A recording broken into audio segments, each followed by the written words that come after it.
Hello guys, good afternoon and welcome back to my YouTube channel. My name is Mokimba Gift. I'm a lawyer and the founder of The Legal Critic. If you know you've not subscribed to my YouTube channel, please click on the subscribe button and don't forget to turn on your notification post so that you'll be the first to know whenever I make a content. Thank you very much guys. In today's video, I'll be talking about crime and justice system in Nigeria. A crime is anything which when done constitutes an offense and is punishable by law. In Nigeria, there are many laws that stipulate what constitutes a crime and prescribe punishment and procedure for such crimes. In this video, I'll be focusing on the Administration of Criminal Justice Act. The Administration of Criminal Justice Act was signed into law in 2015. This act repealed the Criminal Procedure Act, the Criminal Procedure Code of both the southern and the northern Nigeria. The purpose of this act is to ensure that criminal justice system produces speedy dispensation of justice. It may interest you to know that one of the major flaws of our criminal or court system is the delay in the administration of justice. And one of the major resultant effects of this delay is the overcrowding of prisoners or accused persons across the country. Research shows that 73% of prisoners in our various Nigerian prisons are still awaiting trial. The Administration of Criminal Justice Act made some innovations, or let me say innovative provisions, aimed at solving the problem of delays in criminal trials. These provisions have been put in place to ensure, among others, a speedy trial and quick dispensation of our criminal cases.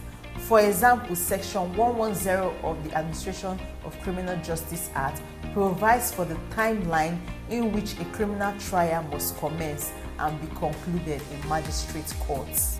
The Act also requires that trials must commence within 30 days of filing and must conclude within a reasonable time.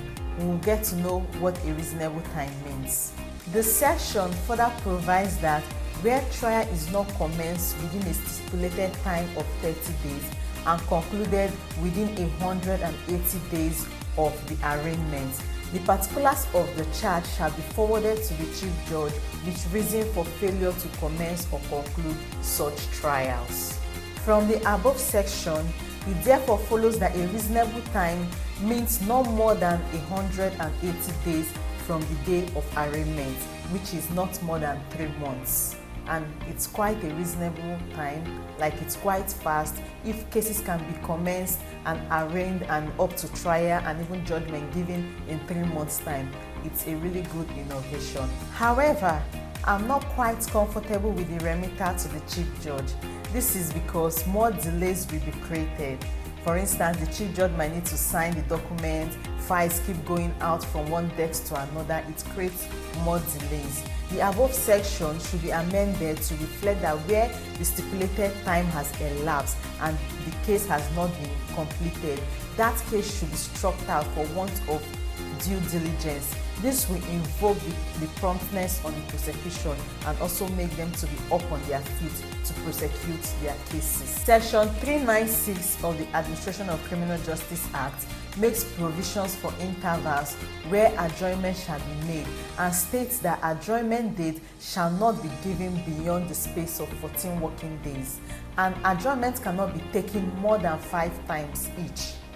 It also makes provisions that where adjournment has been made for more than 5 times, any further adjournment shall not exceed 7 working days, including weekends. Well, if you're in the field of the legal practice, you will understand that adjournment is one of the causes of delays in our criminal litigation. In fact, in litigation totally, as counsels will keep taking up adjournment, and this adjournment tends to delay the proceedings of the case. However, I think 14 working days is too much to make an adjournment in a criminal matter, because anybody prosecuting should be prepared enough. And I know there are some times where evidences will need a longer time to get. However, I think 14 working days is too much.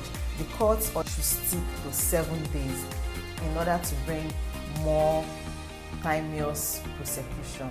Another important factor that has also hindered the speedy conclusion of criminal cases over the years is a situation where cases have to be tried de novo because the presiding judge has been either elevated to a superior court of record.